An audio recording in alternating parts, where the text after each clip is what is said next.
Today we're focusing on the liquefied petroleum gas, looking at domestic gas utilization, really, and that seemed to have been an issue in Nigeria, as a lot of people don't seem to, our gas utilization seemed to be quite low. So we're going to be looking at the issues there, the challenges, the prospects, and of course, the policies that can actually move that sector forward. And I have here with me two gentlemen from the Lagos Chamber of Commerce. Mr. Abu Fulami, he is the chairman of the LPG Group of Lagos Chamber of Commerce and Industry, and he's here with Bello Duru, deputy chairman of LPG Group, LCCI. Thank you for joining me. Thank you. Thank you. Well, let me start with you, Mr. Fulani. Let's look at the structure of LPG in Nigeria, LPG sector in Nigeria. How would you describe that? Thank you. First of all, the LPG industry in Nigeria, you start with your producers, right through to the customers. The producers are your NLNG and refinery. Then you have your terminal owners. We have about 3 terminals located in Lagos and a minor terminal in the east.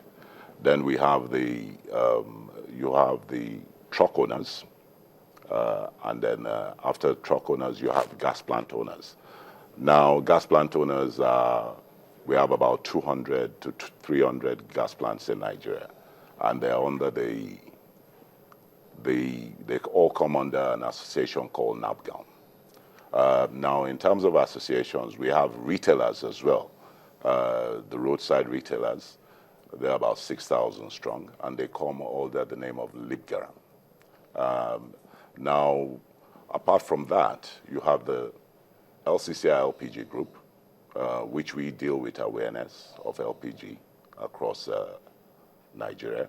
And you have the Nigerian LP Gas Association, which is the umbrella body for people like Libgaram, NAPGAM, and LCCI LPG Group. So that's basically the structure of the industry. Right. You said you have 200 gas plants in Nigeria. Now, we're talking about not our low utilization of gas. 200 gas plants for Nigeria, is that really enough?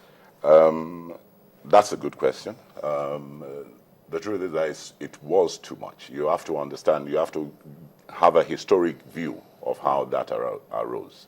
Okay. In the late 80s, early 90s, we used to consume quite a lot of gas for that period. There was a conscious effort to try and move everybody into the use of LPG.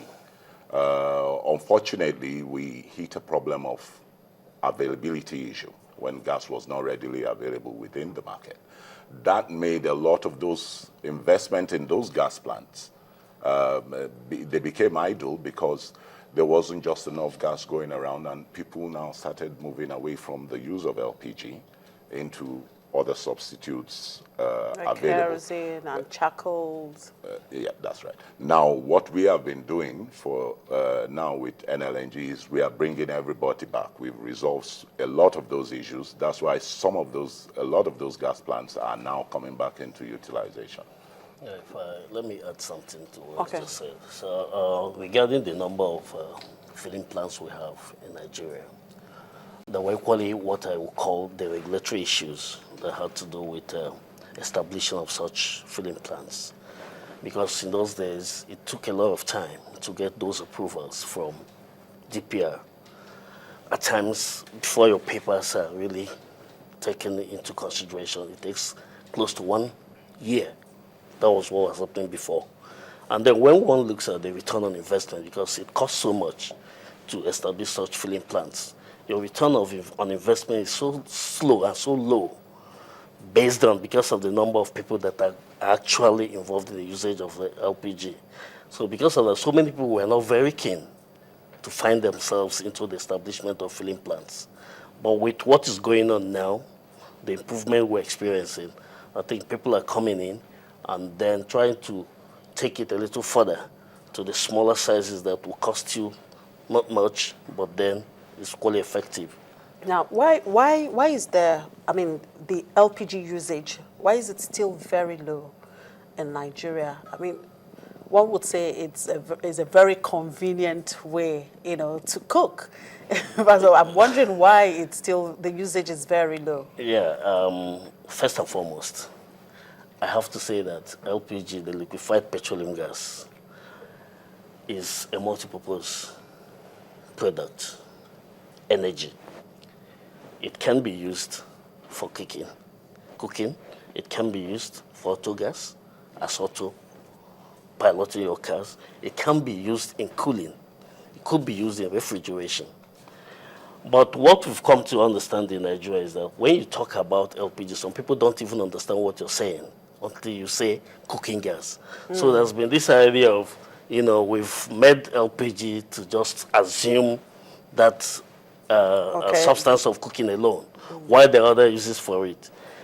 Now, initially, if I have to go back to history, where we were, where we're coming from, that was, like I said, earlier in the 80s, the usage was so high. But it got to a point in the history of LPG that the supply became erratic. So people were saying, why should I use gas for 1 week?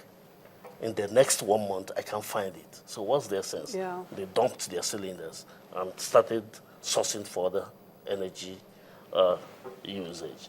So, but things started changing. That was actually what caused some at a certain point. Then we look at the cost. The entry cost into LPG is equally high. There are a lot of other factors that are making it very hard for a common man to just say, okay, I don't want to use my gas stove. Let me go into the use of gas. Okay, you take about a 12.5 kg cylinder. Doesn't mean you have to acquire it. Before, it cost not less than 10 to 12,000 naira. You now have to buy a tabletop cooker, so to say 5,000. Maybe the gas in that cylinder about 3,000 or 3,500 thereabout. If you check it, you're getting close to 20,000 naira. Perhaps that's why a lot of people are running away from that, the affordability. So they'll rather go for their kerosene stove. Okay, so that was it. But then what actually made it when we talk about kerosene, some people were in kerosene for lack of knowledge. Because when you look at it critically, you're still saving money using gas than kerosene. In as much as you can just walk by the roadside and buy 100 naira kerosene on a bottle of Ragolis bottle. But how long will that last? Take the whole hog for the whole month. At the end of the day, you're spending more money than somebody who bought a 12.5 kg cylinder that he can use for 1 month automatically. Yeah, you're trying to say something, Mr. Falana. Yes, I was just going to add to what he said on the issue of affordability. Now, we have, even because we've done roadshows to create awareness all over Lagos, the LCCI LPG group. What I was going to say, we actually tested on drivers, 1 or 2 drivers who used a gas stove, not the 12.5 kg, but the 6 kg for a period. We filled it with gas. Now, they used it, it lasted them for a period of 1 month. That's 30 days. They would usually, and that cost them 1,500 naira to fill. They would usually spend 750 naira per week on kerosene. They buy the 5-liter bottle, which comes to about 2,500 and above, compared to 1,500 for 1 month. Compare that to your 2,500, 3,000 above. So we know relatively for the cost of kerosene on the street, we know LPG is more effective and more cost effective. We also have member who goes to street roadside food makers. You know, your mama put, the people that fly Dundu by there. He converts them to the use of LPG instead of charcoal. Now, we were even mentioning on our way here that we have never met anybody that has switched to LPG that ever wanted to come back. So in terms of affordability, LPG is actually better. Now, what about availability now? It's very much available, unlike what used to obtain before.